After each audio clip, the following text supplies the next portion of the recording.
Papa Dudut. Isang pagbati po sa inyo at sa mga nakikinig sa inyo ngayong araw.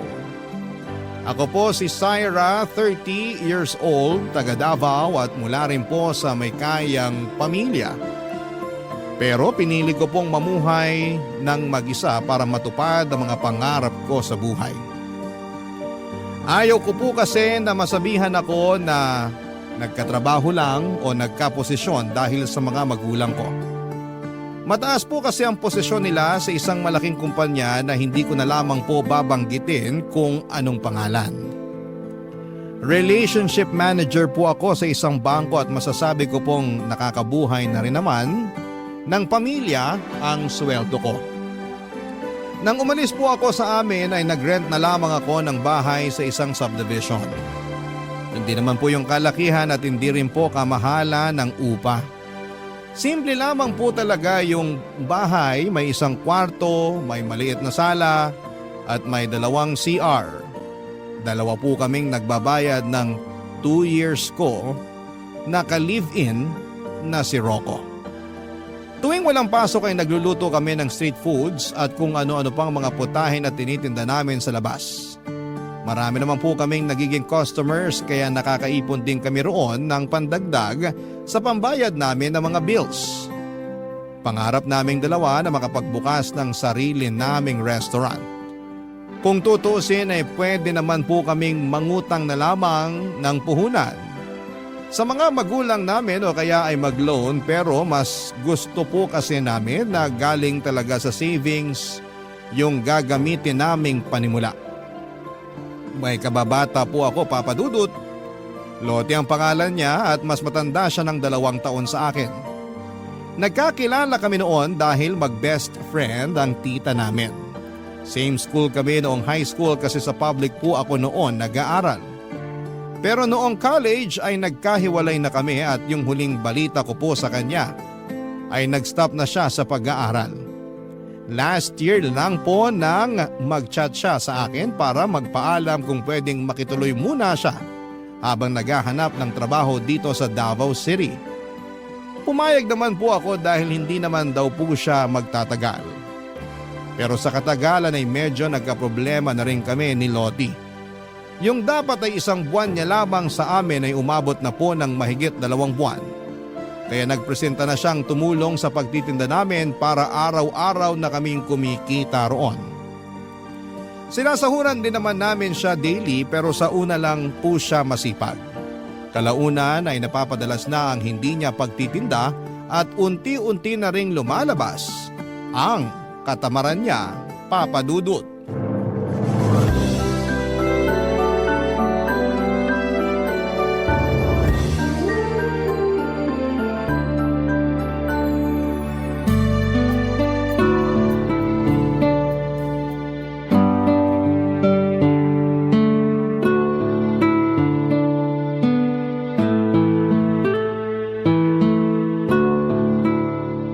Lottie, hindi ka ba magtitinda ngayon? Hindi na muna. Bakit naman sayang yung benta kung hindi ka magtitinda ngayon? Saka na-prepare ko na kagabi yung ibang lulutuin. Baka masira yung mga yun. Ang sakit kasi ng katawan ko, tsaka antok na antok pa ako eh. Bakit ba kasi nag-prepare ka kagad ng lulutuin? Hindi mo man lang ako tinanong. Hindi na ako nagtanong kasi Monday to Friday ka naman talaga nagtitinda, di ba? Saka paano ka kikita ng pera kung ganyan laging dinadahilan mo? Ganyan din sinabi mo nung nakaraang araw na hindi ka nakapagtinda. Ano ba kasing ginagawa mo kagabi at puyat na puyat ka? Ano kasi, may kachat akong afam. Dahil doon kaya ka napuyat? Bakit? Bawal na ba ako makipag-chat? Ay, wala namang kaso sa akin kung nakikipag-chat ka sa kung sinong gusto mo o kahit anong oras ka pa matulog. Ang sa akin lang naman, may business tayo. Okay lang sana kung hindi ka nagsabi sa amin na ikaw na lang munang magtitinda kasi hindi ka naman namin uobligahing magtinda. Kaya naman namin gawin yun tuwing weekend. Ikaw naman? Masyado kang dedicated sa maliit niyong business? Malaki naman ang sinasahod niyo ni Rocco. Kahit malaki yung sinasahod namin, kailangan pa rin namin ng extra income para sa pangarap naming restaurant. Alam mo naman yun, di ba? Malaki-laki rin kasing kinikita sa pagtitinda sa labas. Lalo na ngayon na marami nang nakakaalam na may pwesto tayo at nagugustuhan na nila yung mga paninda natin. Napapagod na rin kasi ako eh. Hindi ko kaya yung gigisingin ng maaga tapos maghapong magbabantay sa labas. Nakakaantok tsaka nakakainip din kaya yun. Kung ayaw mong magtinda, ano palang trabaho yung gusto mo? Gusto ko na maghanap ng ibang trabaho. O sige, kung ayaw mo nang magtinda, kami na lang ulit ni Rocco tuwing weekend. Asikasuhin mo na yung pag-a-apply mo. May nahanap ka na ba? Wala pa nga eh. Maghahanap pa lang. Sana naman makahanap ka na this time. Ikaw naman, parang pinapaalis mo na ako niyan eh. Hindi kita pinapaalis. Para sa sarili mo rin yun. Mahirap kapag nasa ganyang edad ka na tapos wala ka pang sariling pera. Hindi ka laging may mauutangan. Okay naman ako nung may trabaho pa ako. Inalat lang talaga kaya ganito na naman yung nangyari sa akin. Sabi mo kasi nung dumating ka rito may papasukan ka na tapos bigla kang nag-back out. Kaya nga kami nag-offer na ikaw na lang yung magtinda para kumita ka kahit nandito ka lang. Okay rin naman yung pagtitinda pero kasi nakakapagod talaga. Girl, wala namang trabaho na hindi nakakapagod. Kahit nga utak at kamay lang yung gumagana maghapon, nakakapagod pa rin eh. Ano palang gusto mo? Maging tambay ka na lang forever? Real talk lang ha. Hindi kasi pera yung lalapit sa'yo. Kailangan mong kitain yun. Sorry naman. Pero alam ko naman yun eh. Ang hirap lang talaga maghanap ng trabaho ngayon. Mahirap kasi hindi ka naman naghahanap. Ang ganda na nga ng trabaho mo last time, di ba? Pero sabi mo, nagsawa ka. Hindi pwede yung gano'n na kapag nagsawa ka na sa trabaho mo, aalis ka na. Bukod sa masisira ka sa employer mo, nakakahiya rin kasi pinaasa mo lang sila na tatagal ka pero hindi naman pala. Kung makapagsalita ka naman dyan, parang boss na rin kita. Sa true lang tayo, Loti. Kung sa iba pa yan, baka mas malala pa yung marinig mo. Papa Dudut, hindi nagpatalo si Loti sa usapan namin, Papa Dudut, ng araw na yon. Marami pa siyang isinagot para depensahan ang katamaran niya. Hindi ko po yun nagustuhan at napansin na rin ni Rocco ang pagiging tamad niya at yung pagiging attitude niya sa akin. Kaya sinabihan na niya akong paalisin na roon si Loti. Ang kaso ay naaawa rin naman ako dahil wala pa siyang matutuluyan. Ilang araw mula nang huminto sa pagtitinda si Loti ay nag-chat sa akin ang tita niya na best friend ng tita ko. Kinukumusta siya dahil nalaman daw nitong sa akin siya nakikitira. Doon ko po nalaman na tita pala niya ang naging amo niya sa huli niyang trabaho. Nag-try daw siyang mamasukang kasambahay. Ang problema, 1 linggo pa lang siya roon ay nagpaalam na siyang aalis dahil hindi raw kaya yung pagod sa dami ng gawain. Sinabihan ako ng tita niya na huwag siyang konsentihin para matutong tumayo sa sarili niyang mga paa. Sinabi ko naman na bala ko na rin talagang paalisin si Loti. Pinagbigyan ko lang ng mga 1 buwan para makahanap ng trabaho. Pero gaya ng una, hindi yun nangyari. Bukod sa tambay siya ay naging problema ko na rin ang pakikialam niya sa mga personal kong gamit, Papa Dudut.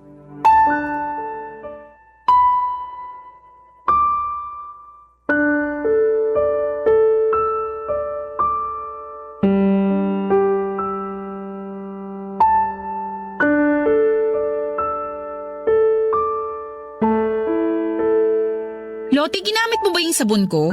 Ha? Hindi ah.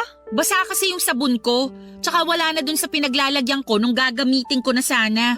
Hindi ko rin naman nagagamitin yon, kaya kung ginamit mo talaga, sabihin mo na lang yung totoo. Oo na, sige na. Ginamit ko talaga yun kanina. Pasensya ka na ha. Wala na kasi akong sabon eh. Nakalimutan kong bumili kahapon. Please naman! Hinahayaan na nga kitang gamitin yung ibang mga gamit dito sa bahay. Pero wag mo naman pakialaman yung mga personal kong gamit. Alam mo namang sensitive yung balat ko, di ba? Kapag may ibang gumamit ng sabon ko, nangangati ako. Ano ba yan? Sela naman masyado. Hindi ko rin naman ginustong maging maselan ako pero iniingatan ko rin kasi yung sarili ko. Kaya nga ako bumili ng gamit na pansarili ko lang, di ba? May stock naman ako ng ibang sabon dyan. Kumuha ka na lang kung hindi ka pa nakakabili. Pero yung ginagamit ko sa CR, wag mo nang gagalawin. Pasensya na, hindi na mauulit. Sinabi mo na rin yan last time pero naulit pa rin. Kaya nga nakikiusap na ako sa'yo ngayon. Hindi naman kasi dapat nagsishare ng sabon eh. Pati towel ko ginagamit mo na rin. May sarili ka namang towel. Bakit hindi yun yung gamitin mo? Nasa labahan pa nga eh. Next week pa ako maglalaba. Isa pa yung mga labahan mo. Puno na yung laundry basket dun sa likod. Kung next week ka pa maglalaba, wala ka na niyang isusuot. Pati ba naman yun? Papansinin mo pa? Paano ko hindi papansinin? Kung kaagad yun ang makikita kapag binuksan yung back door. Paano na lang kung bigla kaming magkaroon ng bisita? Nakakahiya naman kung makikita yung nakatambak na labahan doon. Saka hindi lang ikaw yung nakatira dito sa bahay. Minsan pinupulot ko pa yung mga panty mong nakakalat sa laundry area. Bakit kasi hindi mo na lang hayaan doon? Sana sinabi nyo na lang sa akin para ako na yung gumawa. Nakakahiya naman kasi sa inyo. Nakakahiya talaga. Ilang beses ka na kasi naming sinabihan tungkol sa pag-aayos mo ng gamit mo, pero wala namang nangyari. So paano? Kami pa mag-a-adjust? Ginagawa na nga namin lahat para maintindihan ka, pero lumalabas na parang pabaya ka talaga sa mga gamit mo. Ang sabihin mo, pareho lang kay maarte ni Rocco. Alam mo, Loti, kung ayaw mo sa ugali namin ni Rocco at sa kalinisang gusto namin dito, humanap ka na lang ng malilipatan mo. At least, kapag may sarili ka ng tinutuluyan, wala nang makikialam sa'yo. Wala pa nga akong pera, di ba? Hintayin mo lang na magkatrabaho ako. Aalis na rin ako dito. Tsaka babayaran ko rin yung pagtira ko dito. Kahit pa konti-konti, para wala kayong masabi. Hindi mo naman kailangang bayaran yun. Kahit nga sana hindi ka pa lumipat, okay lang eh. Basta makisama ka lang ng maayos. Sinusubukan ko naman eh. Pero lahat na lang ng gawin ko, may nasasabi kayo. Para sa ikabubuti mo rin naman yun. Kasi paano kung sa ibang bahay ka napunta, tapos gawin mo rin yung mga ginagawa mo rito? Baka mas malala pa yung marinig mo sa kanila. Hindi na kasi tayo mga bata na kailangan palaging sabihan. Pinamukha mo pang immature ako. O edi sige, ikaw na yung perfect. Ikaw na yung malinis sa katawan, masipag, mapera, lahat ng... Tigilan mo na yan, please lang. Ayoko makipag-away. At hanggat maaari, ayoko rin sanang magbitaw ng masasakit na salita. Pero kung mag-a-attitude ka pa ng ganyan, kahit pinagsasabihan ka lang naman, hindi naman pwedeng magpasensya na lang ako palagi. Sinasabi ko to sa'yo para alam mo kung ano yung iniisip namin. Kesa sa ibang tao pa kami maglabas ng sama ng loob, tapos magmumukha ka pang masama sa kanila. Nagigets mo ba? Sige na, ayusin ko na lang yung mga labahan ko. Huwag ka mag-alala. Hindi na rin ako makikialam sa mga gamit mo. Maghanap na rin ako ulit ng trabaho para makaalis na ako dito. Papa Dudut, hindi ko na po noon na itago ang iritasyon ko kay Loti kaya sinang-ayunan ko na lamang ang sinabi niyang maghahanap na siya ng trabaho para makaalis na sa inuupahan namin. Sinabi ko na mas mabuti pa nga ganon ang gawin niya para hindi na kami magkaproblema pa.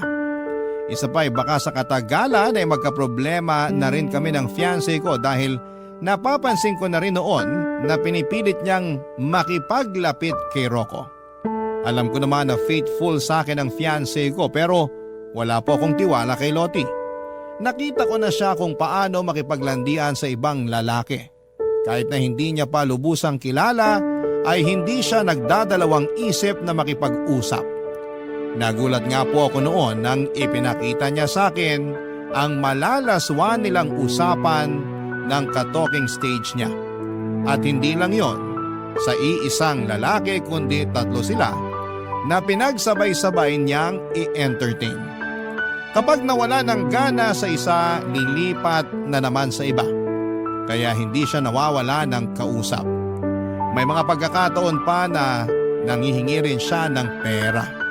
At doon na po ako nabahala dahil may kalakihan din ang hinihingi niya.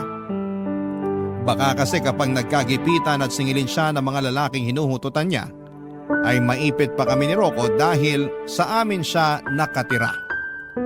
Papa Dudut, noong idinahilan niya na wala siyang pera ay napinitan na lamang kami noon na pahiramin siya para makapagrenta kahit bed spacer lang.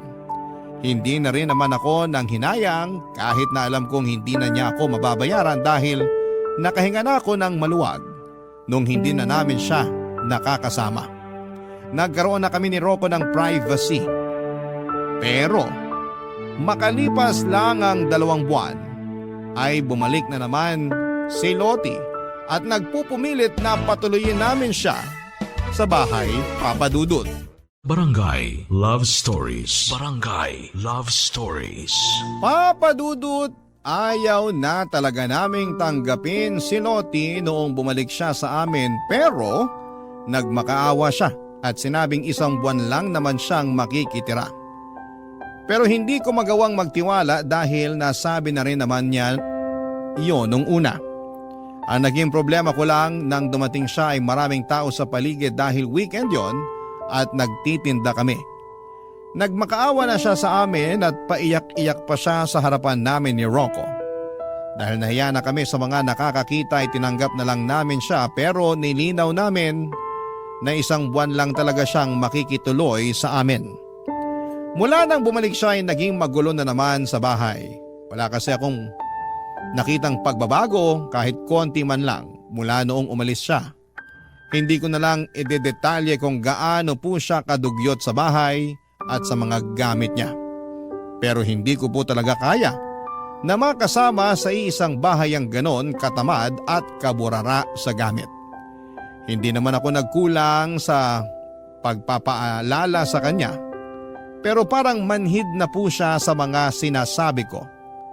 Mas inuuna pa niya ang pakikipag-chat at video call sa mga lalaki niya kesa mag-asikaso ng sarili niya at ng mga gamit niya. Hanggang sa muli na naman po siyang nawalan ng trabaho. At sa pagkakataong yon ay naka1 buwan na rin siya sa amin, Papa Dudut.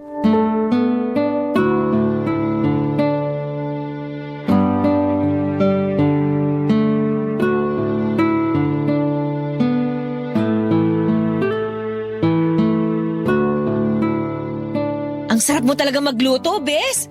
Luto ka ulit ang hamonado, ha? Marunong ka namang magluto, di ba? Bakit hindi mo subukan? Wala kasi ako sa mood magluto, eh. Pero mahilig kang kumain.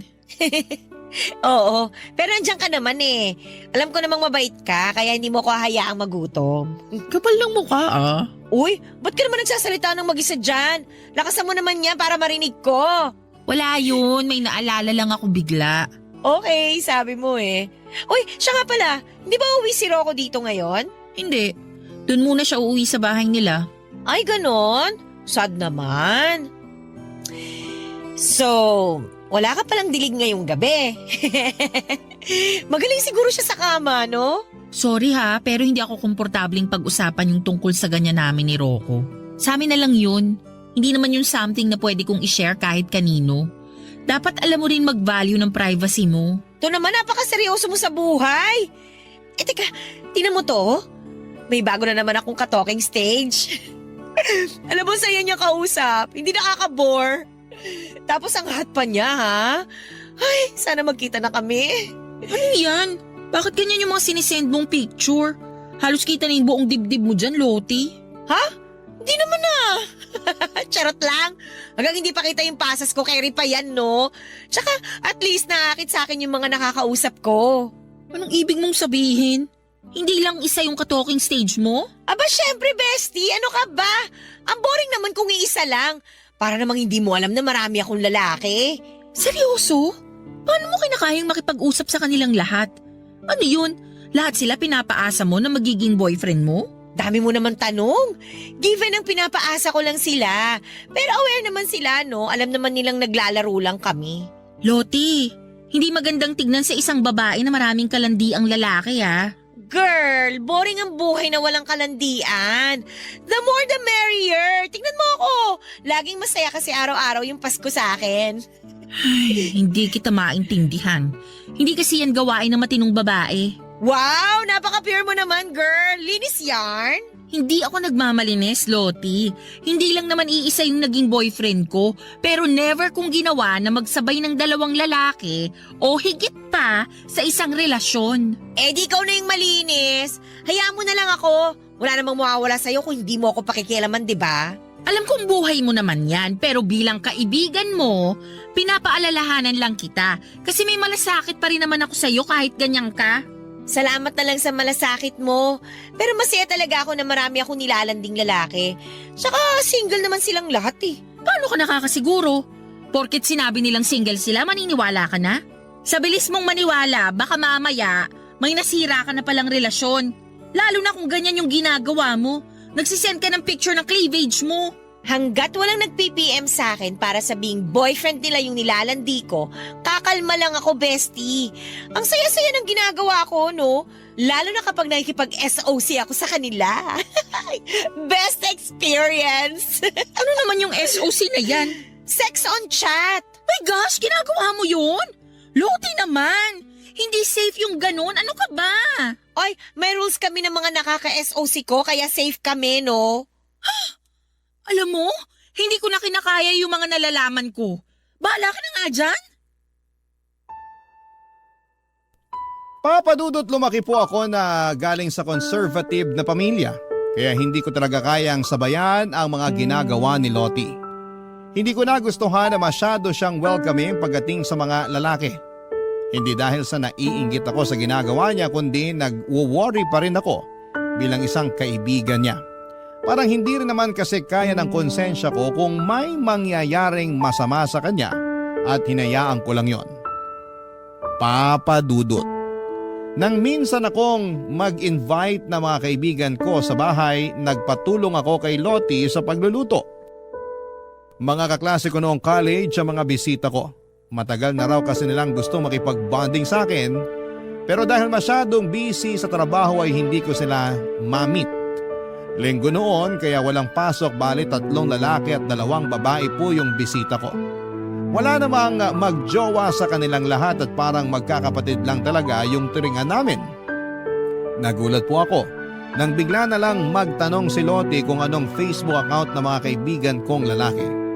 Nagkatinginan na lamang sila noon at bakas din sa mga mukha nila na ayaw nila yung ibigay. Pero dahil nahiya silang tumanggi ay napilitan na lamang silang ibigay kay Lottie ang mga pangalan nila.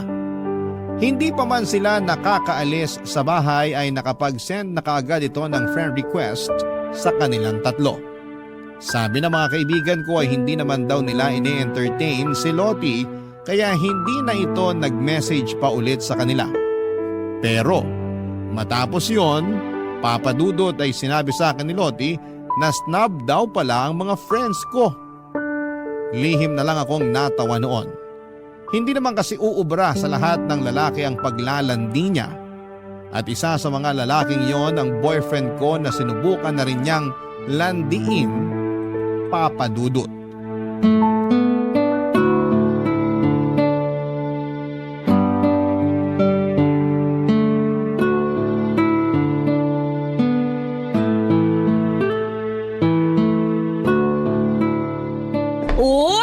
Mukhang masarap yung niluluto mo patikim nga.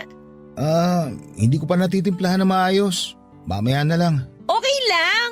Mukhang masarap naman lahat ng niluluto mo Parang ikaw. Uy, ano ba? Uy! Ba't ka ba nangyayakap? To naman! Nabanguhan lang ako sa'yo Masama ba yun? Hindi mo naman dapat ginagawa yun sa akin.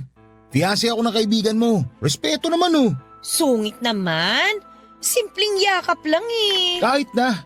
Saka desisyon ko naman kung sino lang ipapayagan ko yumakap sa akin. Kaya pwede ba? Huwag mo nang uulitin yun. Anong nangyayari dito? Naririnig ko sa CR yung boses ninyong dalawa. Nagtatalo ba kayo? Pinagsabihan ko lang tong kaibigan mo. Bigla-bigla na lang kasi nangyayakap habang nagluluto ako rito. Ano? Ginawa mo yon, Lottie? Alam nyo ang OA nyo. Simpleng yakap lang naman yun pero kung makapag-react kayo, parang nakagawa na ako ng krimen. Simpleng yakap lang? Una sa lahat, bakit mo siya yayakapin? Hindi mo siya boyfriend. Nga hindi nga kayo close para gawin mo yan Alam mo, ayoko sanang sabihin to Pero sa ginagawa mo, pinapatunayan mo lang na malandi ka talaga. Bakit ka ba ganyan sa akin? Naiinggit ka ba? Bakit naman ako maiingit sa pagiging malandi mo? Tama na yan. Huwag na kayo mag-away. Hindi naman ako yung nagsimula Pagsabihan mo yung girlfriend mo, masyado malisyosa. Malisyosa? Fiancé ko nga mismo ang nagsabi na niyakap mo siya. Hindi siya magrereklamo kung hindi siya nailang sa ginawa mo. Ang sabihin mo, gumagawa ka lang ng dahilan para magalit sa akin. Ramdam ko naman inis na inis ka na. Alam mo naman siguro kung bakit, di ba? Gusto mo ba isa-isahin ko pa? Han, tama na. Paalisin na lang natin to si Lottie. Ano? Paalisin niyo ako ng dahil lang doon? Ang bababaw niyo naman! Hindi ka babawan yon. Kasi punong-puno na kami sa'yo. Saka wag kang kumilos na parang ikaw ang nagbabayad ng renta dito. Ang tagal mo nang nakikitira sa amin. Second chance mo na to. Ayaw na nga ni Rocco na nandito ka eh. Pero nakiusap ako sa kanya kasi wala ka namang ibang mahihinga ng tulong. Tapos ano? Ganito pang gagawin mo sa akin? Lalandiin mo na rin pati fiancé ko? Mahiya ka naman. Wala akong dapat ikahiya. Sa ganito na ako eh. Palibasa walang lalaki na naaakit sa'yo kasi para kang lola dyan sa pagiging conservative mo. May pera ka nga, boring naman yung buhay na meron ka. Eh ikaw, sa tingin mo, saan ka pupulutin pag pinalayas kita? Hindi mo ako mapapaalis. At bakit hindi? Loti, pakiusap lang, umalis ka na. Pero Rocco, wala naman akong ginagawang masama ah. Please, kesa lumala pa tong pagtatalo natin, umalis ka na lang. Ngayon talaga? Gabing-gabi na. Sige, kung hindi mo kaya ngayong gabi, kahit bukas na lang. Pero pakiusap, tigilan mo na si Syra. Huwag mo nang baliktarin pa yung sitwasyon na parang kami pa yung may kasalanan dito. Pareho lang kayo eh. Ang yayabang nyo porke may mga pera kayo. Hindi naman namin pinagmamalaki na may pera kami. Ikaw lang yung nag-iisip ng kung ano-ano dyan, tapos gagamitin mo sa amin para magmukha kaming masama. Ginawa na nga namin lahat ng pag-a-adjust para sa'yo. Kahit na ikaw dapat ang gumawa nun kasi ikaw yung nakikitira. Wow! So talagang pinamumukha nyo sa akin na pabigat ako rito. Tama na nga. Mag-impake ka na lang ng mga gamit mo. Kung bukas mo gusto umalis, bahala ka. Basta bukas ng umaga, dapat wala ka na rito.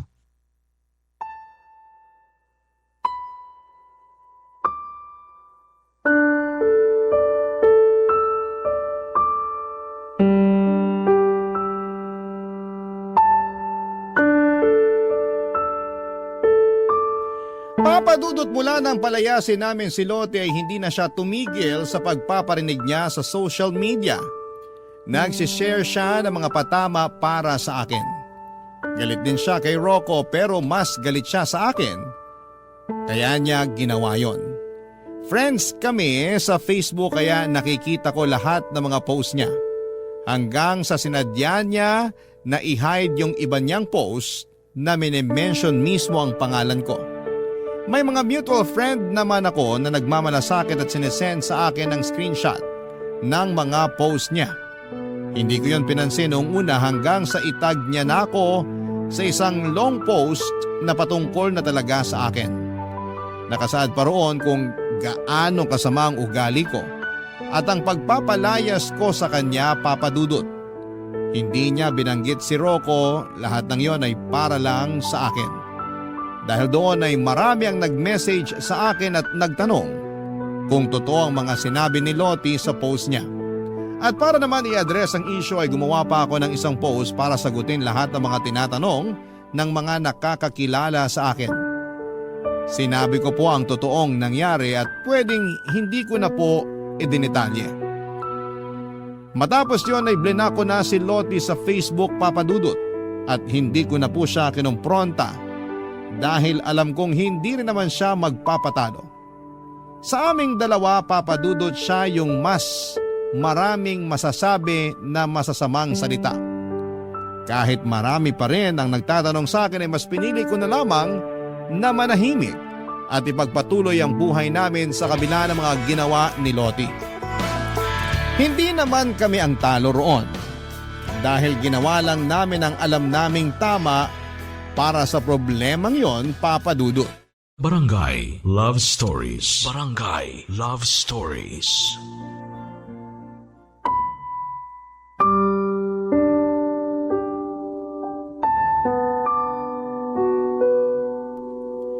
Papadudot, kahit na hindi ko pinatulan si Loti sa mga issue na ginagawa niya ay nalaman ko na hindi pa rin pala siya tumitigil sa paninira sa akin. Panay pa rin pala ang pagpo-post niya ng mga patama at kung ano-anong paninira. Kesyo burara daw ako sa mga gamit, marumi ako sa bahay, nagkukunwaring mabait at mabuting tao pero mapagpanggap naman. Aaminin ko na medyo naapektuhan na po ako noon pero hindi pa po natapos doon ang paninira niya sa akin. Inalam niya kung sino-sino ang mga close friends ko sa trabaho at hindi ko na nga po alam kung paano niya pa nalaman yon. Dahil nakablock na po siya sa account na ginagamit ko. Tanging mga friends ko na lamang po ang nakakakita sa mga post ko. Pero nagulat na lamang po ako noong sabihin sa akin ng isa sa mga malalapit kong kaibigan sa trabaho na nag-message sa kanila si Lottie tungkol sa issue na ginagawa niya sa akin. Sinisiraan ko raw yung mga katrabaho ko kahit na hindi naman yun totoo. Para linawin ang issue ay ipinakita ko po sa kanila ang mga post ni Lottie tungkol sa mga patama at paninira niya sa akin dahil sa pagpapalayas namin sa kanya ni Rocco. Doon ko lang po nalinis ang pangalan ko sa mga katrabaho kong sinubukan niyang i-brainwash. Papa Dudut.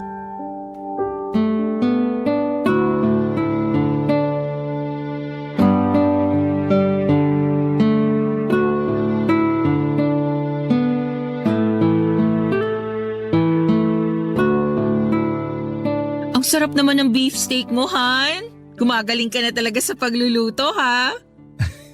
Siyempre naman. Kailangan ko na masanay sa pagluluto. Kasi kapag ipinagbubuntis mo na yung first baby natin, hindi ko hayaang mapagod ka rito. Wow, ang sweet naman ng mapapangasawa ko. Ikaw rin naman. Ay, sarap sa pakiramdam kapag tayong dalawa lang yung nandito, no? Iniisip mo na naman ba yung ginawa ni Lottie? Hindi naman madaling kalimutan yun. Lalo na hindi pa rin siya tumitigil sa paninira sa'yo. Pwede mo nga siya kasuhan sa ginawa niyang paninira sa'yo sa mga katrabaho mo eh. May ebidensya ka naman. Ayoko na ng guluhan. Saka sa tingin ko talaga parang may mental health problem siya. Kaya hayaan na lang natin siya. Baka mas lalo pa siyang lumala kapag pinatulan natin ang pinatulan. Hindi mo dapat hinahayaang abusuhin yung pagiging mabait mo. Mamimihasa yun. Baka nga hanggang ngayon, hindi pa rin tumitigil si Lottie hanggat hindi kanya nakikitang umiiyak na parang isang talunan. Baka sa susunod, mas malala pa yung gawin niya sa'yo. Hindi naman siguro. Sino yun? Halos gibain na yung gate ah. Halika, tingnan natin. Syra! Syra, lumabas ka dyan! Ay, sabi ko na eh. Hindi pa talaga tapos si Lottie sa panggugulo sa'yo. Lumabas ka, Syra! Kailangan ng babaeng to. Ano na naman ba to, Lottie? Bakit ka nag-iiskandalo rito?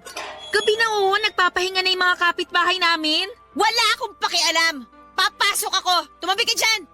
Aray! Syra, okay ka lang? Makatula ka naman! Ayaw mo kasing tumabi eh! Sabi ng papasok ako! Hindi ka na pwedeng pumasok dito. Trespassing ka. Sa tingin mo may pakialam ako? Nandito ako kasi inis na ako sa'yo! Ano ba kasalanan sa'yo ni Syra? Kung tutusin nga, siya ay mas may karapatang mainis o magalit sa'yo dahil sa mga paninirang ginawa mo sa kanya. Pasalamat ka, hindi kanya pinatulan. Huwag ka nga nakikisawsaw dito! Feeling gwapo ka naman dyan! Kasali ako rito.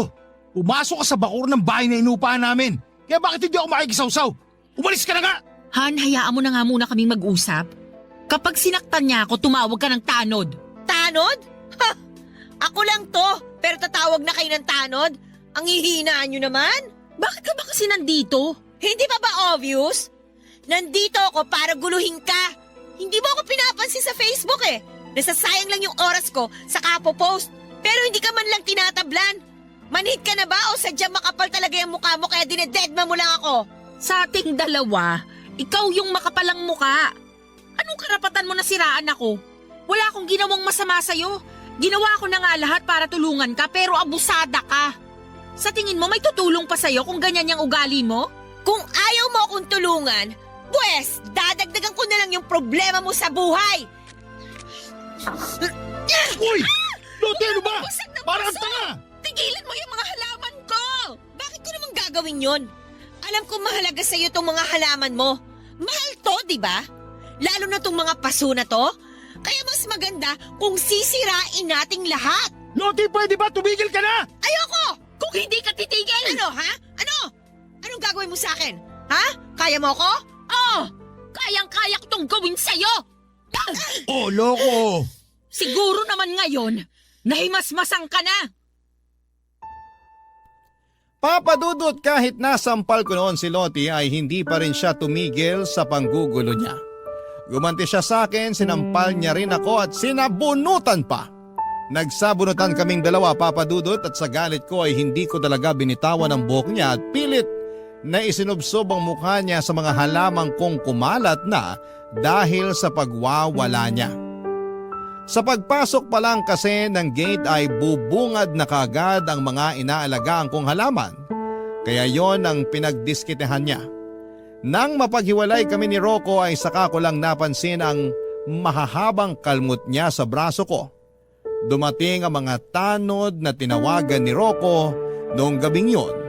Dinala si Lottie sa barangay kasama kami ng fiancé ko. Papadudot nagkaroon kami noon ng kasunduan sa barangay na hinding-hindi na pupunta sa inuupahan namin si Lottie. At kapag bumalik pa siya roon para guluhin kami ay kakasuhan namin siya ni Rocco. Isinama rin namin sa kasunduan na titigilan na rin niya ang pagpaparinig at paninira sa akin sa social media. Babayaran niya rin ang mga nasirang paso at halaman na binili ko pa noong kalilipat pa lamang namin. May kamahalan pa naman po ang mga yon kaya hindi talaga ako pumayag na hindi siya magbabayad. Para na rin po bigyan siya ng leksyon sa ginawa niya. Mula nang mag-usap kami sa barangay ni isang sorry ay wala kaming natanggap mula sa kanya. Hindi na rin naman kami umasa dahil alam naming mataas ang pride ni Lottie at feeling. Ang nakakatuwa lang doon ay hindi na talaga siya nagparamdam matapos yung nangyari at hindi na siya nagparinig sa Facebook at mukhang nag-deactivate na rin siya. Papadudot.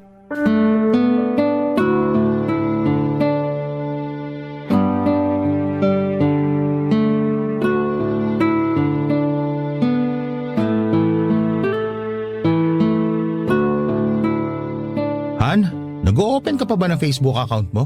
Hindi na masyado. Ba't mo natanong? Wala naman akong gagawin online. Mas gusto ko pang lumabas kesa magbabad sa gadget. Tsaka wala naman dun yung buhay ko, no? Hindi ako kagaya ni Lottie na masyadong papansin kaya oras-oras online at may kachat. Han, Totoo naman eh. Kahit walang makain basta may kalandian, okay lang. Inilaan niya na yata yung buong buhay niya kaka-Facebook. alam kong naiinis ka pa sa kanya hanggang ngayon. Pero hindi rin naman maganda kung magsasalita pa tayo na masama tungkol sa kanya. Hindi ba pwedeng maglabas muna ng inis o galit sa kanya? Nandun ka naman eh. Alam na alam mo yung pinagdaanan ko dahil sa kanya. Pinili kong hindi siya patulan pero tignan mo naman yung nangyari. Kahit anong iwas yung gawin ko, inilalapit niya pa rin sa akin yung gulo. Tapos ngayong naiinis ako sa kanya, parang nagmumukha pa akong masama. Gusto ko lang namang ilabas to. Okay, sorry. Di mo naman kailangan mag-sorry. Siya may kasalanan sa akin. Sa ating dalawa. Ay, naiinis pa rin kasi ako. Siguro hanggat hindi gumagaling tong kalmot niya sa braso ko, hindi ako makaka-move on. Kung pwede nga lang pabayaran pati yung mga nalagas kong buhok gagawin ko para mahirapan siya sa paghahanap ng ibabayad niya. Nakabuti rin naman sa kanya yung ginawa mo. Naobligan na talaga siya maghanap ng trabaho para mabayaran kanya sa panahong ibinigay mo. Sana nga talaga magpakatino na siya para may tagalan din siyang trabaho. Hindi ba siya natatakot na sa ganung edad niya, wala pa rin siyang ipon? Paano kung magkasakit siya o may masamang mangyari sa kanya? Wala siyang mahuhugot kasi mas inuuna niya yung mga walang kwentang bagay. Kaya sana matuto na siya. Hindi lahat ng tao kaya magpasensya sa ugali niya, no? Ay, kahit naman ako, hindi ko talaga siya gusto. Kung hindi nga lang dahil sa'yo, hindi talaga ako papayag na makasama natin siya sa isang bahay. Unang kita ko pa lang sa kanya, alam ko nang pasasakitin niya yung ulo mo. Hindi na ba siya nagpaparinig sa'yo sa Facebook? Hindi na. Kung ganun, baka natauhan na rin siya sa mga ginawa niya. Ay, hayaan na natin siya. Kung nagawa mo magpatuloy sa buhay nang hindi nagpapaapekto sa kanya noon, alam kong magagawa mo ulit yun. Tama ka. Magagawa ko ulit yun. Pero dapat, hindi na natin siya pag-usapan. Okay, yun lang pala eh. Kahit forever pa natin gawin yun. Nga pala, Han, parang gusto ko na ulit mag-travel. Kahit dito lang sa Pinas. Pwede naman. Pero ang tanong, may free time ka ba? Mas masaya sana kung at least 1 week yung pahinga natin. Marami na tayong pwedeng puntahan nun. Pwede naman ako mag-leave. Sure ka na gusto mo talaga? Actually, gustong gusto. Para makahinga naman tayo sa mga nangyari. Kung ganon, magandang idea yan. Saan mo ba gusto? Sa Batanes. Sige, sa Batanes tayo. Pero sagot ko na muna yon, okay? 50-50. Han, Nagbibiro lang ako. Oo na, ikaw na yung gagastos. Pero sa susunod, 50-50 na talaga ha. hindi naman kita sisingilin eh. Ikaw talaga. Kahit mag-break tayo, Walang breakup na mangyayari. Kasal meron. hindi na rin kasi tayo pwedeng maghiwalay. Kasi engaged na tayo. Kasi, feeling ko, magkaka-baby na tayo. Papa Dudut, sobrang saya ni Rocco nang sabihin ko yon sa kanya. Matagal na kasi niya na gustong magka-baby kami kaya pinupush na rin niya yung kasal naming dalawa. Kaya ako naman po nasabi yon ay dahil hindi naman po talaga nade-delay ang period ko. At para nga makasigurado ay nag-PT ako at nagpa-check up na rin para makasigurado. Pagkatapos noon ay nakumpirma namin na buntis na nga ako sa first baby namin ni Rocco. Bago yung kasal namin, isa sa mga in-invite ko yung tita ni Lottie. Habang magkausap kami sa phone call, ay nabanggit niya na nabuntis daw si Lottie nang huli nitong naka-meet up. Ang kaso ay hindi raw pinanagutan dahil ayaw maniwala noong lalaki na siya ang ama ng bata. Kaya naman walang choice si Lottie kundi ang lumapit sa tita niya. Tumulong naman daw ito ng konti pero sinabihan pa ring maghanap ng mapagkakakitaan bago manganak. At hindi ko na nga po akalain, Papa Dudut, na lalapit ulit siya sa akin para manghiram ng pera. Pero dahil nga sa gulong ginawa niya at sa pananakit niya sa akin ay hindi na ako nagpadala sa awa. May iba pa naman siyang kamag-anak at kung tutuusin ay kaya pa siyang tulungan ng mga yon kung magpapakatinulang sana siya. Matapos ko siyang tanggihan ay wala na ulit akong naging balita pa sa kanya. Kahit hanggang sa maikasal kami ni Rocco. Sa ngayon, Papa Dudut, ay may sarili na akong pamilya. Sa awa ng Diyos, kahit minsan ay hindi naman kami nagkaroon ng problema sa pinansyal. Kaya masasabi ko po talaga na sobrang blessed ang pamilya namin. At palagi po naming ipinagpapasalamat yon. Hanggang dito na lamang po ang kwento ko at maraming salamat po sa inyo, Papa Dudut. Ganoon din po sa Barangay LS na patuloy na nagbibigay aliw at inspirasyon sa mga kagaya namin na mahilig makinig ng mga kwento ninyo. Pagpalain po sana kayong lahat. Ang inyong forever kapuso at kabarangay, Syra. Dear Papa Dudut, good day sa inyo at sa mga kabarangay natin na katulad kong panatiko ng Barangay Love Stories. Na-discover ko ang programa ninyo dahil sa kaibigan kong si Ricky. Mahilig kasi yung makinig sa mga love story kaya sinuggest niyang pakinggan ko ang programa ni Papa Dudut. Nga pala, tawagin niyo na lamang ako sa pangalang Willie, 31 years old at tubong Marikina. Pero kasalukuyan ako nagtatrabaho sa isang private company sa Quezon City bilang finance staff. Meron kaming grupo ni Ricky na magkakaibigan noong college. Bale 5 kaming magtotropang lalaki at 2 babae. At hanggang ngayon, magkakaibigan pa rin kami kahit na sa iba't ibang kumpanya na kami nagtatrabaho. Sa paglipas nga ng panahon ay halos naka-attend na ako sa mga kasal at binyag ng mga anak ng mga kaibigan namin. At netong August 2024 lang ay kasal naman ni Ricky at ng long-time girlfriend niya ang aming pinuntahan. Pero sa aming 7, Papa Dudut, ako na lang ang natatanging walang girlfriend o asawa.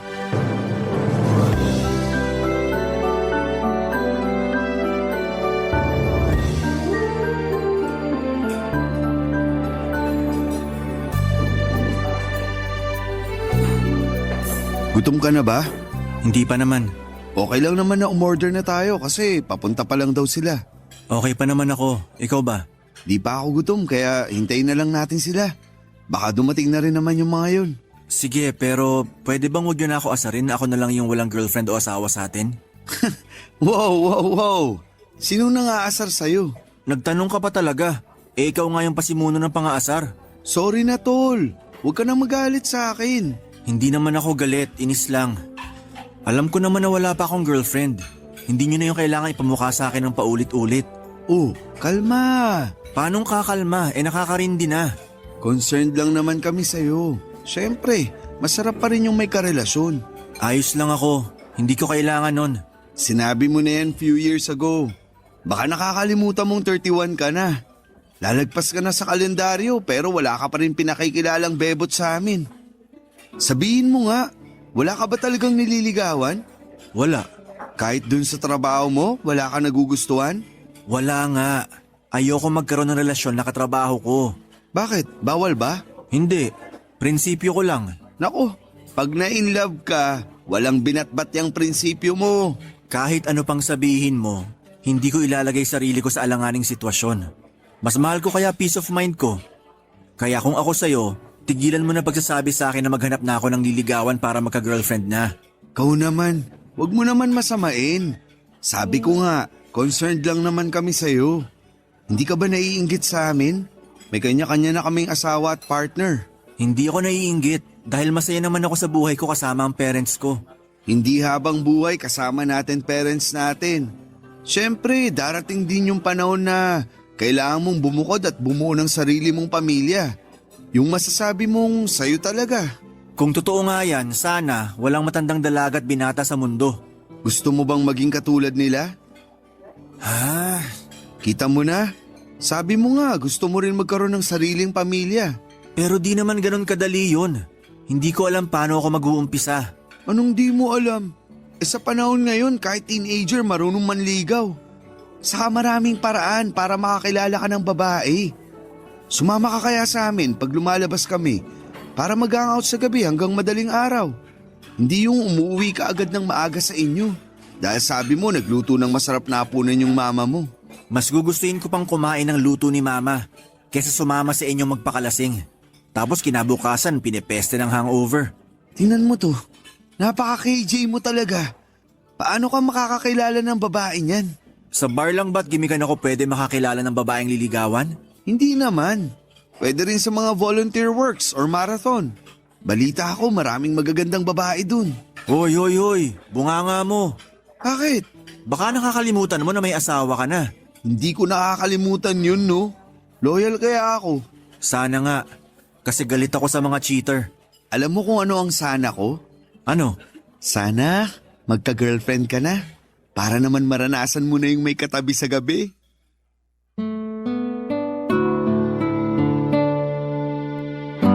Papadudot, maloko talaga si Ricky pero tinuturing ko na siyang parang kapatid. At aminin ko na may punto rin naman ang mga sinabi niya. Sa totoo lang ay may pagkatorpe akong lalaki.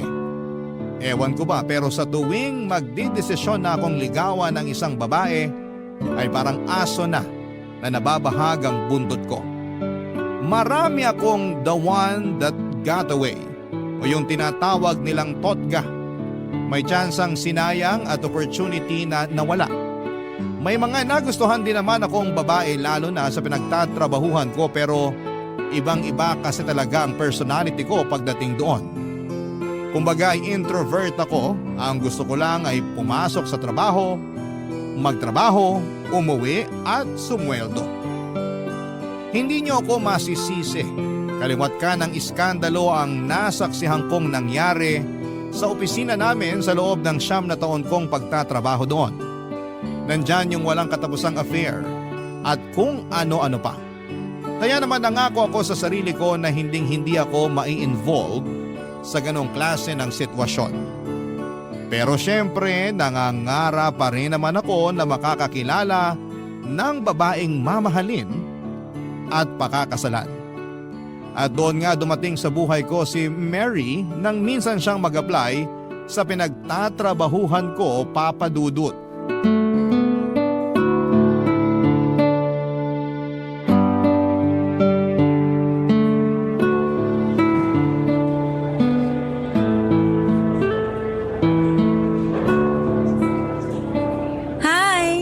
Pwede ba ako makishare sa table and chair mo? Yeah, oo naman. Teka, uurong lang ako. Thanks. Ayan, may space na. Pwede ka na maupo. Thank you uli.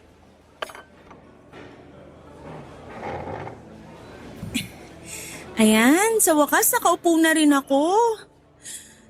Ay, grabe. Kanina pa kasi ako naghahanap ng bakanting mesa at upuan dito pero lahat occupied na. Ganito talaga rito pag lunch break. Kaya nga minsan may second and third batch yung kumakain eh. Hindi naman kasi pwede mag-lunch sa mesa mo sa office. dahil working table raw yon. Ganon? Ang baduy naman. Kung gusto pala nila ng ganong policy, sana nilaki-lakihan nila tong kantin nyo. Hindi naman ganito sa dati kong pinagtatrabahuhan. Pwede kang kumain sa mesa mo basta lilinisin mo lang bago ka magsimula ng trabaho uli. Talaga? Ang cool naman. Sinabi mo pa. Kung pwede lang yun dito, hindi na ako makikipagsiksikan dito sa kantin. Nakakatamad din kayang tumayo sa upuan mo para pumunta rito at kumain pag lunch break. Ako noon, pagkatapos kong kumain sa table ko sa office, diretso tulog. O kaya, manonood ako ng anime. Paborito ko kasi yon. Ah, kaya pala. Ay, by the way, kanina pa tayo nagkukwentuhan pero alam mo na ba pangalan ko? Kung hindi ako nagkakamali, ikaw si Mary, di ba? Oo, trainee pa lang ako dito at unang araw ko ngayon. Ay teka, paano mo nga pala nalaman pangalan ko? Pinakilala ka sa amin ng papalitan mo. Nakalimutan mo na? Hala, oo nga. Magka-department din pala tayo. Willie pangalan mo, di ba? Naalala ko nagpakilala ka nga pala kanina. Oo, ako nga yun. Sabi na parang pamilyar yung mukha mo eh. Ikaw lang kasi yung tahimik sa mga kasamahan natin. Lahat sila maiingay at maraming chismis. Kahit mga lalaki. Nako, sinabi mo pa. Mas chismoso pa ang mga lalaki kaysa sa mga babae rito. Pero buti na lang hindi ka kasali sa kanila. Major turn off ko talaga yung mga chismoso. Para sa akin, aksaya lang sa oras sa pakikipagchismisan. Nandito ako para magtrabaho at hindi magsayang ng oras sa mga walang kakwenta-kwentang bagay. Naks naman! Ganyan din yung mindset ko nun sa dati kong pinagtatrabahuhan. Ayokong sumali sa mga chismisan pero ang ending, ako ang pinagchismisan. Grabe naman yun. Sinabi mo pa. Naku, kung alam mo lang kung anong klaseng paninira yung mga sinabi nila sa akin. Halos lahat walang katotohanan. Hindi mo ba sila sinumbong sa HR? Bawal yun ah. Oo, bawal. Kaya sinumbong ko sila. Kaso, may kinikilingan yung HR namin, palibasa close niya yung mga nanira sa akin. Kaya nag-resign na lang ako kaysa mabaliw doon. Tapos nagpahinga ako ng 1 buwan bago ako naghanap ng panibagong mapapasukan. Swerte dito ako napunta kasi nakilala kita. Aha? Anong ha? Wala naman. Nagulat lang ako sa sinabi mo na maswerte ka kasi nakilala mo ko rito. Siyempre feeling ko magiging super duper mega close tayo. Pero di ako ganun kadaling kaibiganin. Wala nga akong kaklose rito kahit na 9 years na ako nagkatrabaho rito. Pues, nandito na ako para maging kaibigan mo. Don't worry, mabait naman ako. At hindi nangangagat. Papadudot, napakaganda ni Mary. Mukha siyang artista na napanood ko sa isang international film. Bukod doon ay masaya pa siyang kausap at talaga namang nakakaaliw. Madali niya rin akong napapatawa sa mga hirit niyang corny sa pandinig ko noong una. Pero nakita ko na lamang ang sarili ko na nag-e-enjoy kabanding siya. Simula ng araw na yon ay lagi na akong masaya na pumapasok sa opisina dahil alam ko na masisilayan ko si Mary. September 2024 nang magsimula ang probationary period ni Mary sa pinagtatrabahuhan namin. Magka-department kami dahil kapalit siya ng isa naming kasamahan na nag-resign ng mga panahong yon. At kahit na hindi ako ang nag-turn over sa kanya, ako lagi ang gusto niyang samahan tuwing lunch break. Nahalata na tuloy ng mga katrabaho namin, Papadudot, na nagkakamabutihan kami. Dahilan para walang humpay nila kaming asarin sa isa't isa. Pero ewan ko ba sa sarili ko dahil hindi ako naiilang o naiinis man lang. In short ay gustong gusto ko ang pakiramdam na tinutukso nila ako kay Mary ng mga panahong yon, Papadudot. Barangay Love Stories. Barangay Love Stories. Papadudot, totoo pala ang kasabihan na baka kainin mo ang salita mo. Dahil yon ang eksaktong nangyari sa akin. May pasabi-sabi pa ako na ayokong ma-involve sa love story ng mga tao sa opisina namin. Negatibo kasi lahat yon sa akin at sakit lang sa ulo, ngunit nakalimutan ko na meron din namang mga successful love story. May nagkakatuluyan, nagkakaibigan at sa huli ay nagpapakasal pa nga. Kahit ako, na tahi-tahimik lang, ay hindi mapigilang mapasa na all sa isipan. Sa pagpapatuloy ng pagiging close namin ni Mary ay hindi na nga tumigil ang mga katrabaho namin sa panunukso sa amin, Papa Dudut. Pero wala namang kaming reklamo pareho dahil ramdam ko ng mga panahon na yon na gusto rin ako ni Mary. Isang gabi bago kami mag-out sa trabaho, nag-confess ako kay Mary na gusto ko siyang ligawan. Gulat na gulat siya nang sabihin ko yon, pero pagkalipas ng ilang sandali ay lumapad na ang kanyang ngiti. Pumayag si Mary na magpaligaw sa akin matapos naming katapatang gusto namin ang isa't isa. Nag-set kami ng araw para sa aming unang date, kaya lang ay na-realize ko na wala pala akong ideya sa kung saan magandang lugar ko siya pwedeng dalhin. Buti na lamang to the rescue si Ricky, Papa Dudut.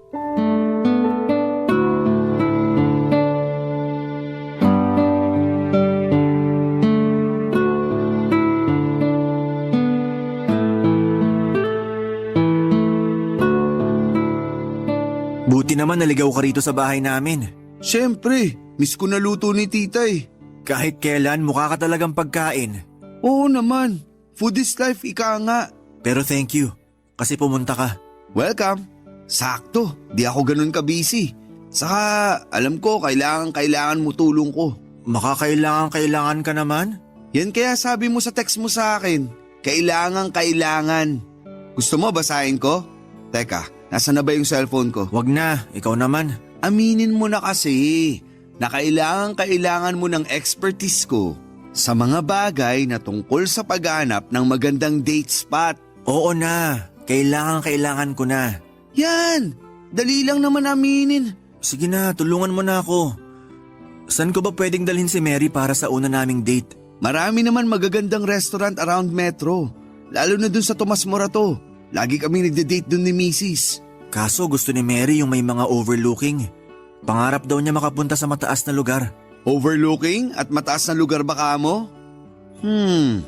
Kung gusto mo ng malapit-lapit, pwede sa Rizal. Sa Antipolo, overlooking doon. Sa Tanay at Teresa din. Meron din mga overlooking na kapehan sa Angono. Ikaw na lang mamili. Pero gusto ni Mary yung malamig. Malamig? Alam ko na. Pumunta kaya kayo sa Tagaytay. Perfect spot yun para sa mga gusto ni Mary. Malayo yun, di ba? Oo, pero sulit naman punta nyo. Doon ko dinala misis ko nung unang date namin. Kaya nga nagtagal kami at eto, kasal na. Sige, mukhang magandang choice nga yung Tagaytay. Tumpak! Sa masarap doon humigop ng mainit-init na sabaw ng bulalo. Sakto sa malamig na panahon. Pero timbrehan lang kita na ihanda mo yung budget mo. Kasi medyo mamahalin mga restaurant doon. Ganun ba? Oo, huwag ka mag-alala. Quality naman yung food at services nila. Basta para kay Mary walang kaso sa akin na gumastos. Naks naman! Ganyan nga, magpa-impress ka sa nililigawan mo. May kasabihan nga na first impressions last. Sa tingin mo pag ginawa ko yun, may chance na ako kay Mary? Hindi ko masasabi dahil depende pa rin yung tsansa mo sa magiging takbo ng date nyo. Hindi lang naman natatapos sa pagpili ng magandang lugar na pagdadalan mo sa kanya para sa date nyo yung pagpapasikat mo sa nililigawan mo eh. Pati na rin yung kung paano mo siya tataratuin sa simula pa lang ng date nyo. Halimbawa kung susunduin mo ba siya gamit ng motor mo o magkokotse kayo, tandaan mo, malayo-layo rin yung Tagaytay. Nung huling beses na pumunta kami doon ni Mrs. Nagmotor lang kami. Tapos panayreklamo niya sa akin na masakit na raw yung puwet niya. Nako, ang malas naman nun. Sinabi mo pa, para maiwasan mo yung ganong insidente, kaya sinabi ko, mahirap na, baka ma-turn off sa'yo si Mary. Tatandaan ko yan. Ano pang gusto mong malaman? Ano kayang susuotin ko? Casual lang, pero yung magmumukha kang gwapings. Paano yun? T-shirt at pants? Pwede. Tapos, paresan mo ng pangmalakasang sapatos at relo. Solve ka na dyan. Sige, salamat talaga tol. Walang anuman. Baka may tanong ka pa. Ibira mo na.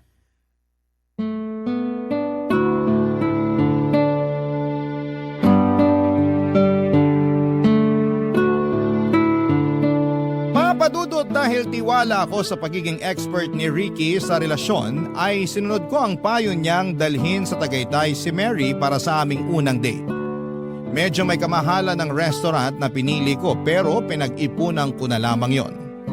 Advance kong inalamang menu para ma-check ang presyo ng mga pagkain at nagpa-reserve na rin ako. May motor naman ako pero ayokong mapagod si Mary kaya naisipan ko na mag-rent ng kotse.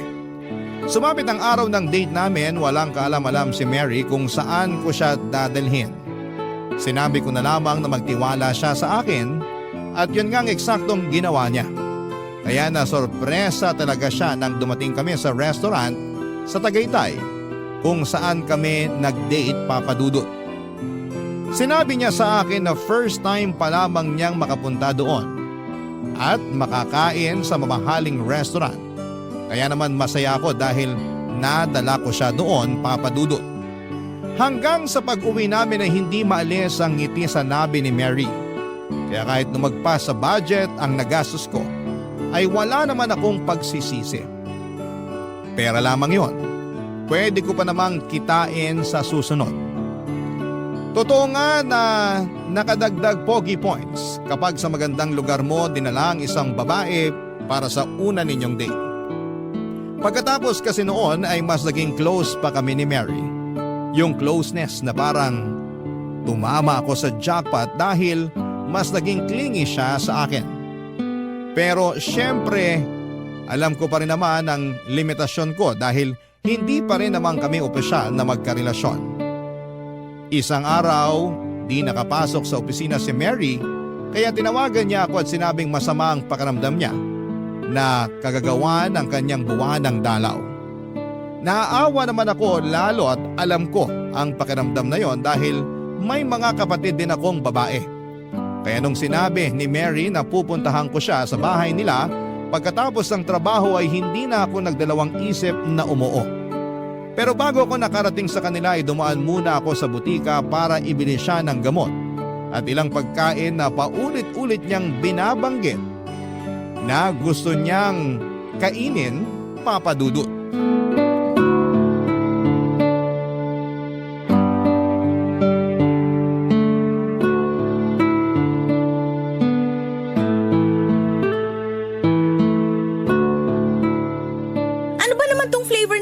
Na binili mo? Chocolate ba to o ano? Cookies and cream yan. Hindi mo ba gusto? Hindi!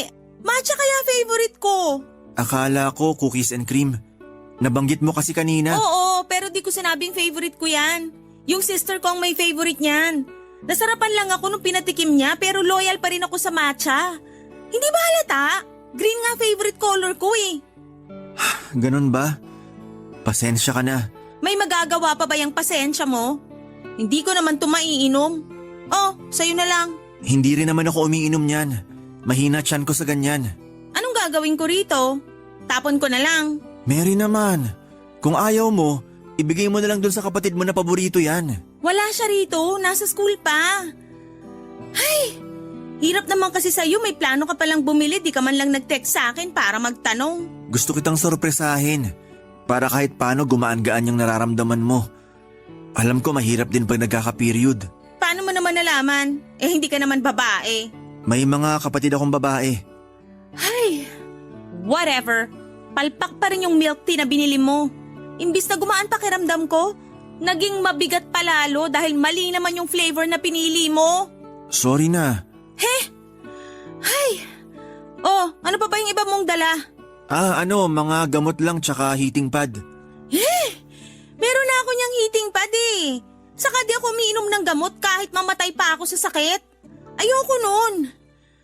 Ay, ano naman yung nasa paper bag? Fries and burger. Yak, ayoko niyan. Ilayo mo nga sa akin yan, nasusuka ako sa amoy. Please lang. Akala ko ba gusto mo nito? Paano mo naman nasabi na gusto ko yan, ha? Sinabi mo kaya sa call kanina. Kanina yon, pero hindi na ngayon. Ayoko na niyan, ang baho, nakakasuka yung amoy. Ay, parang sa lagay wala na akong dinalang matino ah. Buti alam mo, sa kakasalanan mo rin naman yan dahil hindi ka marunong magtanong. Pwede mo naman akong i-text para alamin yung gusto ko at kailangan, pero di mo ginawa. Gahol na kasi sa oras. Tsaka nandun na ako sa pagbilhan ko eh. Kahit na. Ay, puro ka dahilan eh. Di ngayon hindi sana masasayang yung mga pinamili mo. Hindi mo ba talaga tatanggapin tong mga binili ko? Kahit tong gamot lang at heating pad. Hindi ka ba nakikinig? Hindi nga ako naggagamot at meron na akong heating pad. Mabuti pa iuwi mo na lang yan sa mga kapatid mong babae. O di kaya bigay mo sa mga pulubi dyan sa daan. Baka mas kailangan nila. Mary naman eh. Bakit ganyan tono mo? Parang ang laki ng kasalanan ko sa'yo eh. Sinabi ko lang naman feelings ko. Wala naman akong sinabing may kasalanan ka. Ay, hayaan mo na nga. Papadudot yun ang unang beses na nakapunta ako sa nirerentahang apartment nila Mary. Kasama niya doon ang mga magulang niya at 3 nakababatang kapatid. Malit lamang ang tinutuluyan nila pero meron namang hiwalay na kwarto para sa kanya. Kaso'y tambak din ang damit at iba pang mga gamit ang kwarto ni Mary kaya medyo masikip. Claustrophobic pa naman ako kaya bahagya akong hindi nakahinga. Pero natiis ko naman. Kaya lang ay nakadagdag sa bigat ng nararamdaman ko ang pagtatalo namin ni Mary dahil sa maling flavor ng inumin na binili ko para sa kanya. Hindi rin niya nagustuhan yung iba ko pang mga pasalubong. Na-disappoint ako nang hindi niya kinatuwa yung mga gamot at heating pad na nabili ko na pwede niyang gamitin habang may period siya. Sa isip ko ay napaka-ungrateful niya pero buti na lamang dahil nagsorry din naman siya sa akin kinalaunan.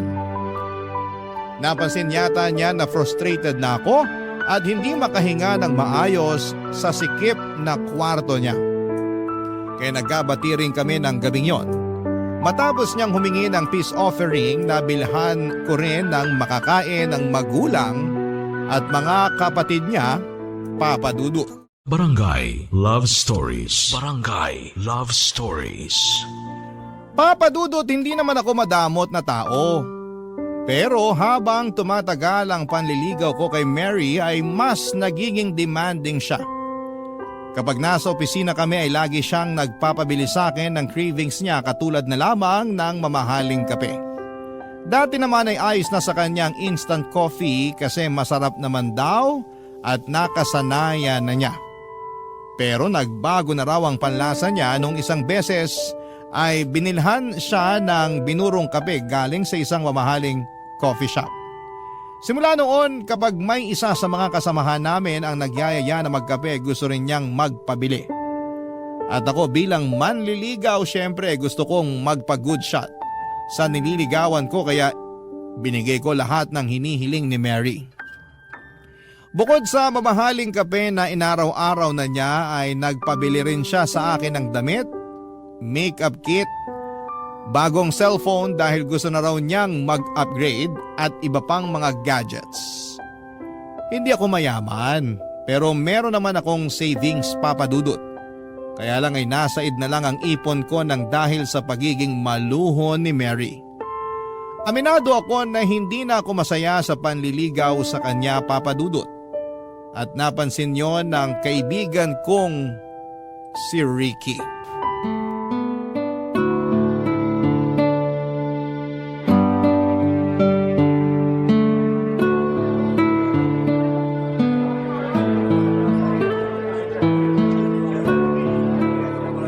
Himala, hindi mo yata ka-date ngayong linggo si Mary. Ikaw nga, di mo kasama asawa mo. May outing sila ng mga kaibigan niya sa La Union. Banding daw kaya hinayaan ko na. Si Mary, may outing din ba? Wala naman. Busy lang. Hindi. Nagtanong nga kanina kung may plano raw ba akong ilabas siya. Sabi ko may pupuntahan ako. Pero palusot ko lang yon. Ayoko muna siyang i-date. Oh, bakit naman? Naka-budget ako eh. Sigurado di naman yun papayag na mag-date kami sa pipitsuging lugar. Expected na niya kasi na dadaling ko siya sa mamahalin. Talaga? Oo. Katulad nung unang date namin sa Tagaytay. Sandali. Kayo na ba o nililigawan mo pa lang siya? Nililigawan pa lang. At ganun na siya makapag-demand sa'yo? Oo, pero nung una di ko naman naisip yun. Kaya lang… Anong hindi? Demanding siya tapos hindi pa pala kayo. Pambihira. Di ako makapaniwala na ganyan pala ugali ng babaeng yan. Mabait naman si Mary. Mabait kapag may kailangan. Alam mo tol, magpakatotoo ka na nga. Tayo lang magkausap dito. Magsabi ka sa akin, ano pang hiningi sa'yo ng babaeng yan? Marami-rami na rin. Nagsimula lang naman yun sa mamahaling kape, pagkain, Tapos mga damit, sapatos, makeup kit, bagong cellphone at iba pang gadget. Pulubi ba siya? Ricky naman. No offense pero asal pulubi yan eh. Yung nangihingi sa manliligaw. Sobrang demanding tapos hindi pa kayo sa lagay na yan ha. Ibig bang sabihin kapag naging kami, ayos lang na maging demanding siya? Hindi pa rin. Kasi di ka naman bangko para laging maglabas ng pera sa tuwing may gusto siyang bilhin. May trabaho naman siya. Bakit di siya gumastos sa sarili niya? Kulang pa raw yung sweldo niya pambayad nila sa renta ng apartment bills at pagkain nila. Doon lang daw madalas napupunta yung kita niya at wala nang natitira sa kanya. Pero hindi excuse yun para gamitin ka na niya. Hindi naman niya ako ginagamit. Nililigawan ko nga siya, di ba? Hindi ganyan yung tamang panliligaw. Matuto kang humindi. Huwag kang maging bigay todo. Saka di ka naman mayaman eh. Paano na lang pag naging kayo? E di mamumulubi ka sa kanya. Mahal ko na si Mary. Kaso nalulungkot ako sa ginagawa niya sa akin. Matanong nga kita, tol. Ano yun? Kumusta yung estado ng panliligaw mo sa kanya? Alam ko, mali na tanungin kung may pag-asa ka ha. Kasi di naman doon nasusukat ang lahat. Pero gusto ko lang malaman. Curious lang ako. Napag-usapan niyo ba kung hanggang kailan ka manliligaw sa kanya? O kung may plano ba siya na sagutin ka? Ang totoo, ilang beses ko nang tinanong sa kanya pero paulit-ulit niyang sagot maghintay daw ako. Darating din daw yung araw na magiging kami dahil mahal na rin naman daw niya ako. Nak ng tok, neneng. Malabo pa yata sa mga mata kong may grado na 500 yung sagot niya sa'yo eh. Red flag na yan, tol. Distansya na. Paano naging red flag yon? Hindi ba halata? Pinapaasa ka lang yan. Ginagamit ka lang niya dahil may mahihita siya sa'yo. Sa nakikita ko, di ka talaga niya mahal. Kunwari lang siya. Mahal lang niya yung komportableng buhay at mga bagay na naibibigay mo sa kanya. Papadudo, tama rin naman si Ricky nang sabihin niyang dapat matuto akong humindi sa mga hirit at pabili ni Mary, lalo na at hindi pa naman kami magkasintahan. At kahit na kami na, dapat alam ko rin ang limitasyon ko sa mga bagay na kaya kong ibigay sa ngalan ng pag-ibig. Pero ayoko naman talagang isipin na ginagamit lamang ako ni Mary para makabili ng mga luho niya, papadudot. Hindi ganon yung pagkakakilala ko sa kanya, kaso'y pinapakita niya ay unti-unti akong naliliwanagan sa tunay niyang pag-uugali. Pero siguro'y wala namang pinanganak na perpekto, papadudot. At dahil nga mahal ko noon si Mary, handa akong makipag-compromise. Dahil napansin ko na madalas ay wala siyang baon ay naisipan kong ipagdala na rin siya ng pananghalian. Tiwala naman ako na magugustuhan niya ang luto ng mama ko kaya pinagbaon ko siya. Nagdala na rin ako ng merienda para hindi siya gutumin pero makaraan lamang ang 3 araw. Nalaman ko na chinichismis niya pala sa mga kaopisina namin na hindi masarap ang luto ng mama ko. Na-cheap akong manligaw at hindi raw ako ganon kaseryoso sa kanya. Masama ang loob ko sa kanya pero nang sumunod na araw ko na siya kinumpronta kung kailan magkasama kami sa bahay nila.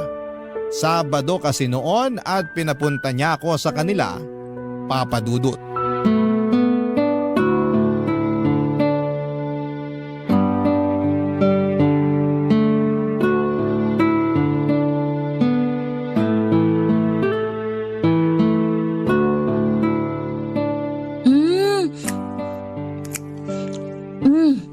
Salamat dito sa pizza na dala mo Ang sarap. Buti na lang naisip mo na magtanong sa akin bago ka bumili para di nasasayang yung pera mo. Buti naman nagustuhan mo na. Oo naman. Paborito ko to pepperoni. Ayaw mo ba? Di ka kumakain Hindi mo gusto yung flavor? Gusto naman pero wala akong gana. Sige ka, ubusin namin to nila nanay at tatay. Sige lang, family size naman yan. Sandali nga. Bakit naman ganyan tono mo? Ang cold mo Hindi ako cold. Wag mo nga akong pinaglololoko. Alam ko yung cold sa hindi. Aminin mo, masama loob mo na pinabili kita ng pizza, no? Hindi masama loob ko. Saan naman ang galing yan? Sa akin lang. Base sa naobserbahan ko sa'yo. Ano? Tama ako, di ba? Masama loob mo? Hindi nga masama ang loob ko. Bakit ganyan mood mo? Nagtanong ka ba talaga kasalanan mo kung bakit ganito ang mood ko? Paano naging kasalanan ko? Kasi chinichismis mo ako sa opisina. Sinisiraan mo ako dahil pinagbabaon kita ng pananghalian at merienda. Pati luto ng mama ko iniinsulto mo pa. Tama ba yun? Yun ba? Bakit? Na-offend ka? Nagsasabi lang naman ako ng totoo, lalo tungkol sa luto ng mama mo. Hindi masarap pero lagi mo nga nauubos yung dala ko sa'yo. Siyempre, nakakahiya naman kung magtitira ako, no? Saka saan ka naman nakakita ng manliligaw na pinagbabaon yung nililigawan niya? Ikaw palang nakita kong ganon. Anong masama doon? Wala. Pero ganyan ka ba kakuripot? Kuripot pa pala ako sa lagay na to? Halos lahat nga binigay ko na sa'yo kahit na hindi pa tayo. Magiging tayo rin naman eh. Maghintay ka lang. Hirap sa'yo, masyado kang mainipin. Hindi ako mainipin. Marunong ako maghintay. Pero mukhang tama nga yung sinabi ng kaibigan ko tungkol sa'yo. Ano yon, ha? Na demanding ka at manggagamit. Ano? Ulitin mo nga yon? Demanding ka at manggagamit. Ginagamit mo lang ako kasi may mapapala ka sa akin.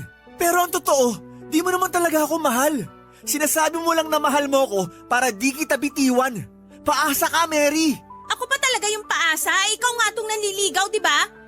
Hirap sa inyo, hindi lang nasunod gusto nyo, nanunumbat na kayo. Hindi ako nanunumbat, pero sumusobra ka na. Oo, nanliligaw pa lang ako. Pero hindi ibig sabihin pwede mo na akong abusuhin. Masyado ka namang pa-victim. Akala mo naman anong ginawa ko sa'yo. Gusto mo ba isoli ko mga gamit at damit na binigay mo? Nandyan lang naman kasi yung iba. Nakatambak lang. Hindi na. Ano namang gagawin ko sa mga yon? Mas kailangan mo yon. Anong sinabi mo? Nakaka-offend ka, ha? Wala na akong pake kung na-offend ka. Problema mo na yon. Buti pa alis na ako. At saan ka pupunta? Uuwi na. Wala talaga ako sa mood, sorry. Hoy, Willie! Bumalik ka rito! Huwag kang umalis! Hoy! Papadudot na piko na talaga ako noon kay Mary nang dinamay niya ang luto ng mama ko. Hindi kasi totoo yon. Masarap magluto si mama at nung sabihin kong ipagbabaon ko ang nililigawan ko ay suportado ako ng mama ko.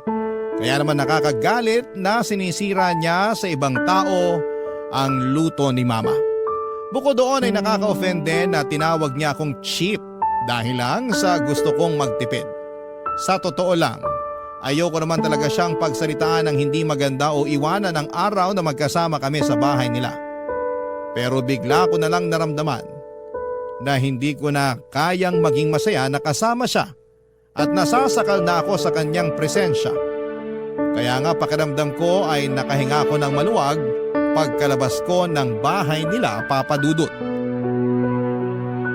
Hindi pa ako umuwi sa bahay ng araw na yon, sa halip ay dumiretso ako kina Ricky. Inoff ko rin ang phone ko para hindi ako matawagan ni Mary. Nang nakauwi na ako sa bahay, napakarami niyang text at missed calls. Humingi siya ng sorry sa akin at nangako na babawas-bawasan na niya ang pagiging demanding. Pero na mga panahon na yon ay desidido na akong tumigil sa panliligaw sa kanya, Papa Dudut, dahil naliwanagan ako sa naging pag-uusap namin ni Ricky. Hindi porke mahal mo ay hahayaan mo nang abusuhin ka. Nililigawan ko pa lamang yon, ha? Paano pa kaya, Papa Dudut, kapag naging kami na? Sa kasalukuyan ay hindi na kami magkatrabaho ni Mary matapos niyang mag-awol. Aminin kong iniisip ko pa rin kung kumusta na siya. Pero may bahagi sa akin na ayaw nang malaman ang kalagayan niya. Oo, minahal ko siya ngunit hanggang doon na lamang yon. Sana sa magiging karelasyon niya ay wag na niyang gawin dito yung bagay na ginawa niya sa akin.